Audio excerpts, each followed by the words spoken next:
Hello everybody, it's �𝑵.𝑺.𝑚 and welcome back to another Halo Infinite video. So, Warpath update. It's one of those other updates, it's just mid, there's not really that much going on, but we do have an old classic mode that literally come back from Halo Reach, and I fucking love it. But it's kind of a bit of a difference compared to the original version. Got some new armor and some new stuff, and we also got the Hayabusa made a return, but it is going to be its last return, and then it's going to be gone forever. So, anyways, let's get over with the new mode, which is Invasion. So, Invasion was first made in Halo Reach. I played a shit ton of it with me and some friends back in the day. Hell of a lot of fun. It's easy to know what to do and simple to do. But if you don't even know what Invasion is, it's basically a two-team game mode that one team has to defend all of the objectives and prevent the enemy team from literally capturing all the objectives.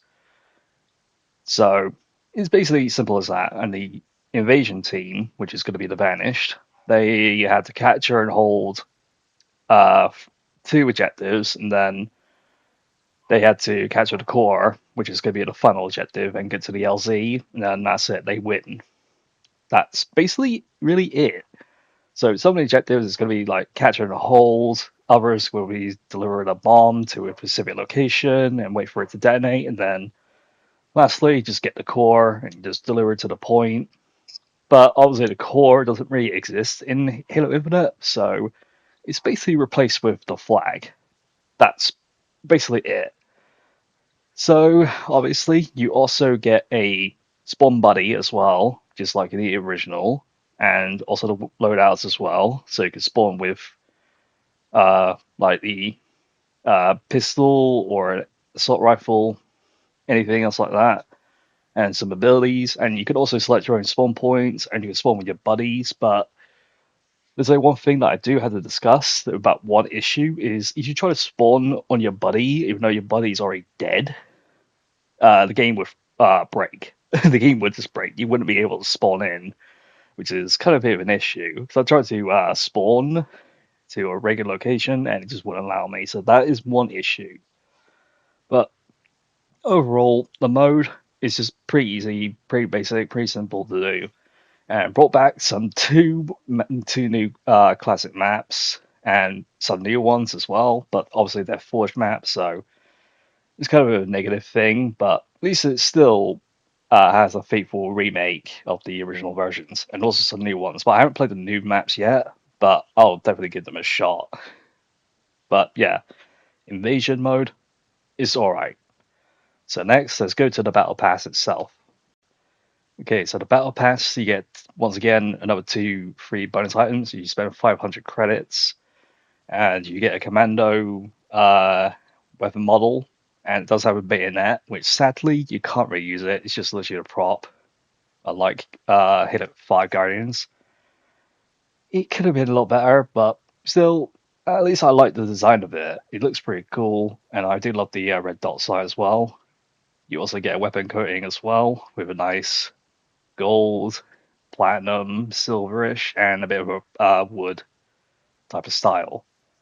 Really do like these two, but 500 credits for both of these, including the Battle Pass, is kind of a bit of a hit and miss, but it's all up to you. So 500 credits ain't that bad.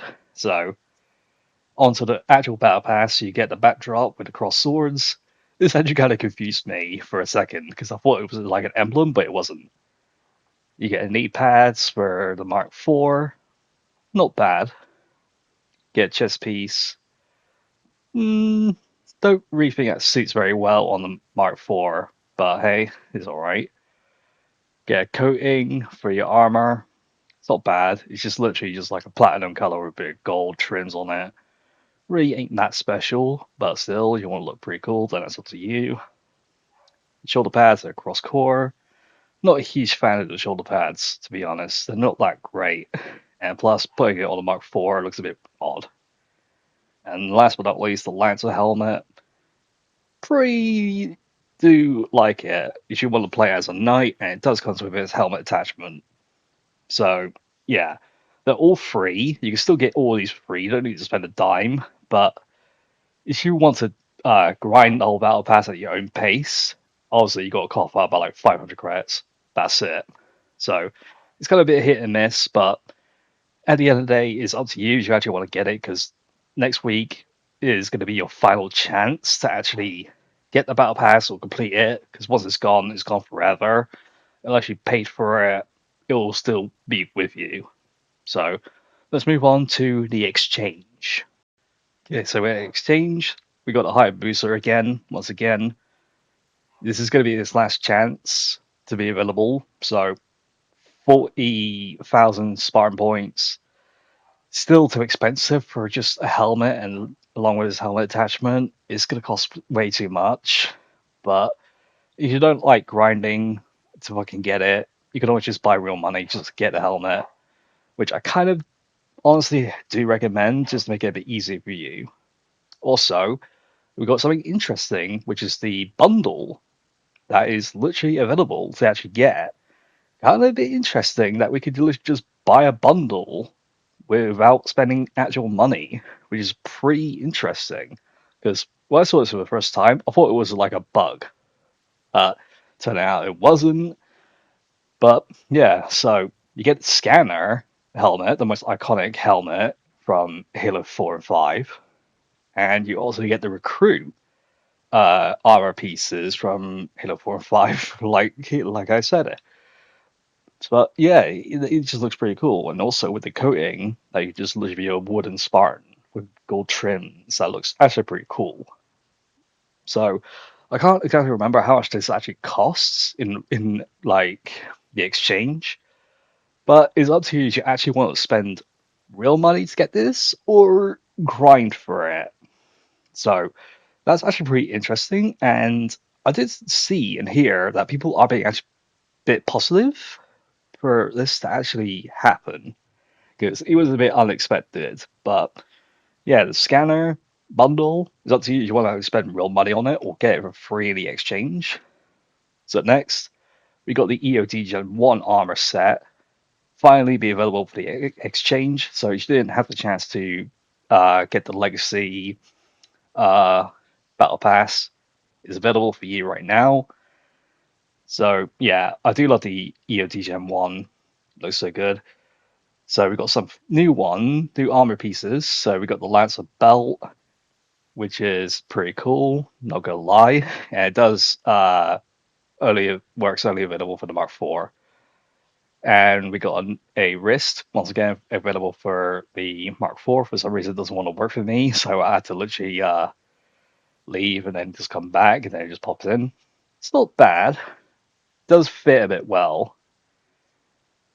But yeah, there's really ain't that much going on. So there's some samurai armor pieces, and also the Crimson Sun weapon model for the assault rifle. Not really much going on for the exchange, but it's honestly a huge change along with the scanner. So once again, the Hayabusa helmet, this is your last chance because it will be gone next week. So hope you get grinding or just literally spend money on it, because honestly for me, when I seen it for the first time and I see that fucking pricing and I didn't really have that much going on, I just fucking spend it because like fuck it, because I just don't really care, because it is going to be grindy. It's like no thanks. So let's actually move on to the store. So I'm not going to show all of the bundles, but I'm only going to show you the EVA Gen 1 armor to literally be available in the actual store. So if you didn't have a chance to complete the Legacy Battle Pass or even bought the Legacy Battle Pass, unfortunately you are going to have to spend real money to get this armor. And it also comes with a DMR weapon model as well, and a few other armor pieces, other stuff as well. But for me, thank God for me, I've literally got all of it. So I don't really need to spend any real money just to get the EVA Gen 1 helmet and all the other stuff. But if you are unlucky, then obviously you are going to have to cough up a lot of money just to get this armor. But yeah, that's really all that is going on. So Operation Warpath is definitely a okay type of update. Not really that much impressive stuff that's going on, but the exchange with the scanner armor bundle being available in the exchange is hell of a surprise because we never seen that before. So it's actually kind of actually a positive thing. So if people just don't want to spend a lot of money just to get an armor bundle, you could just straight up get it from the exchange. And with the invasion mode, it is pretty nice, but it does have its bad influences because obviously, like I said, try to spawn on your buddy even though they're dead for some reason. You can do that, and you could just literally just break your game, so you wouldn't be able to spawn back in. Nor does your buddy as well. So try not to spawn on your buddy if they are literally in the middle of a gunfight because it just ain't gonna work out. So yeah, the battle pass itself, it's kind of a bit hit and miss because if you want to play as a knight, then that's literally up to you if you want to play as a knight. But for me, it's kind of a bit of a hit and miss. So I'm not entirely sure that I'm actually gonna wear some of these armors, but I could probably think of a good combination that might be absolutely useful to be as a knight or make a badass Spartan. So I don't know. I don't really know. But it's great to see the EOD Gen 1 and the EVA Gen 1 armor to come back. So it's up to you if you want to grab them. That's all up to you. But yeah, going to end this video right here. So thank you guys so much for tuning in. Make sure you drop a like, subscribe to my channel. It really helps me out a lot. And Operation Halloween 2 is literally around the corner. So I'm going to get ready and it's going to be fucking awesome. Because I believe we are confirmed that we are getting a Flood armor set. So I am definitely excited for that. And I don't know if there's going to be a Jack-o'-lantern helmet that's going to be available. I'm not entirely sure because there is images that we are getting a Jack-o'-lantern helmet, but I don't know. Just gonna have to wait and see for the next update, which is coming next week. So yeah, as always, see you guys in the next video. Take care, everyone. Bye bye.